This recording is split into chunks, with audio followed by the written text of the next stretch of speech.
zərərli materiallar paylaşan resurslar var, profillər, səhifələr var da. Bunların bir çoxu xaricdədir, başa düşdük, bunlara əl çatmır.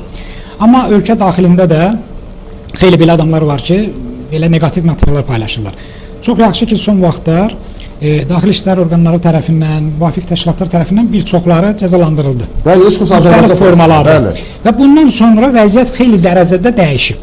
Təbii ki, tam həll olmayıb, amma dəyişib. Bu deməkdir ki, bəli, bu deməkdir ki, artıq buna o şəxslərə nəzarət olunmalı, o kanallara nəzarət olunmalı ki, onlar qəbul edilməz materiallar paylaşmasınlar, xüsusilə də uşaqlar üçün. Burada artıq sən onu paylaşan adam bilir ki, buna uşaqlar da baxa bilər. Yəni uşaqlara blok yoxdur, rast gələcək, amma qəsdən bunu paylaşır baxış üçün. Bəli. Bu deməkdir ki, bunlar artıq cəzalandırılmalıdır və cəzanın da təsirini gördük ki, çox faydalıdır. İndi yaxşı, bu cəzanı da bir kənara qoyaq, hər şey cəza ilə də olmur da. Yaxşı, bu insanların özü, sosial şəbəkə istifadəçiləri, profil sahibləri, kanal sahibləri nə dərəcədə düşüncəsi sağlam olmamalıdır ki, o zərərli materiallar paylaşsın, cəmiyyətin əxlaqına, mənəvi dəyərlərinə, milli mədəniyyətimizə, uşaq tərbiyəsinə zərər vuran, müxtəlif cinayətkarlığı, narkotikanı təbliğ edən materialları sizcə nədən ötürü paylaşır? Bu, buradan pul mu qazanır, baxış mı, özünü təsdiq problemi var ki, mən məşhur olsun? Bəli. Daha hansılar? Ən böyük problem özgüvənsizlik problemidir. Həqiqətən də. Bəli. Məsələn, hansısa bir sosial şəbəkədə hansısa bir profildir.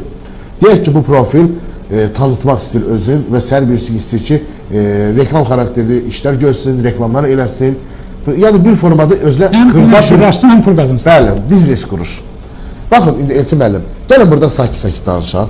İnanın ki, bizi heç kəs izləməyəcək. Gəlin, mən biraz səsimi qaldırım sizə, siz səsinizi qaldırın mənə. Bəli, misal üçün deyirəm də, indi bizdən uzaq.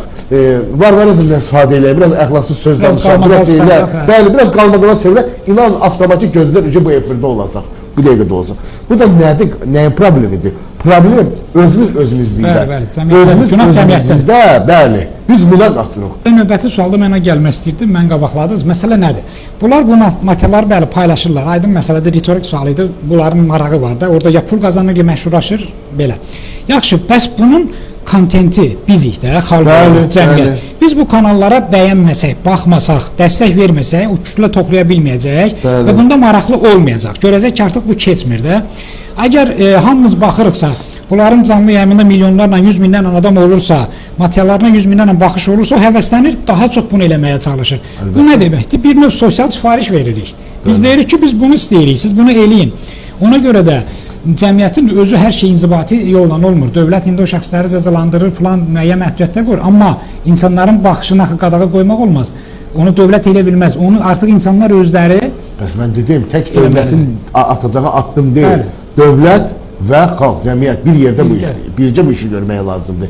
Nəticə eynidir. Nəticə sağlam gələcək də onsuz. Bu sağlam gələcək üçün tək dövlət yox, cəmiyyət də o. Özün özü eləməlisən. Özün özü. Bakıda məsələn dəfələrcə olub ki, yağışlar yağıb, şeylər olub. Hələ bir dənə yerdən nəyəsə köməklədirsən, bəli, tək əldən heç vaxt səs çıxmır. Tək əldən heç bir şey olmur. Biri baxıb obirisi də eləyəcək, obirisi baxıb digəri də eləyəcək. Belə.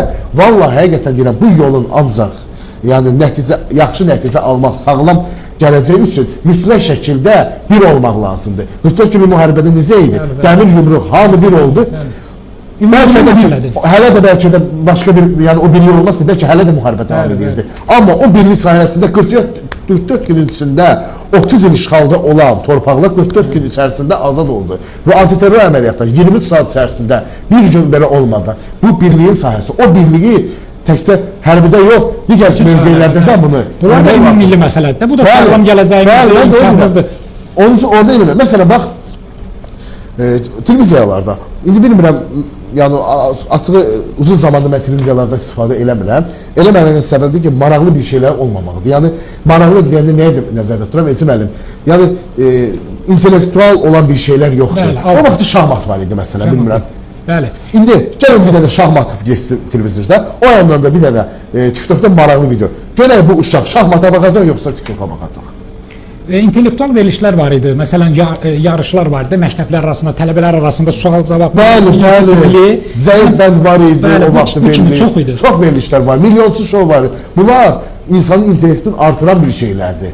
insan tarixini bilməlidir. İnsan gələcək tarixini bilməlisən ki, indiki sosial şəbəkələrlə belə bir sosial şəbəkədə bir dənə qadağan qoyulub tütün və siqaret, yəni tütün və içki varsa, yəni canlıyam göstərəsənsə profilin bağlanır. Amma qalan hər bir şey açıqdır. İndi gör bunlar çox ədəblidir. Yəni bunu necə deyim, hazırlı proqramı dünya seyirə görə indi bu qədər ədəmli tütün və şey. Zaten onsuz da tütün mağazalarda, marketdə 18 yaşında aşağı onsuz da bunu eləmirlər.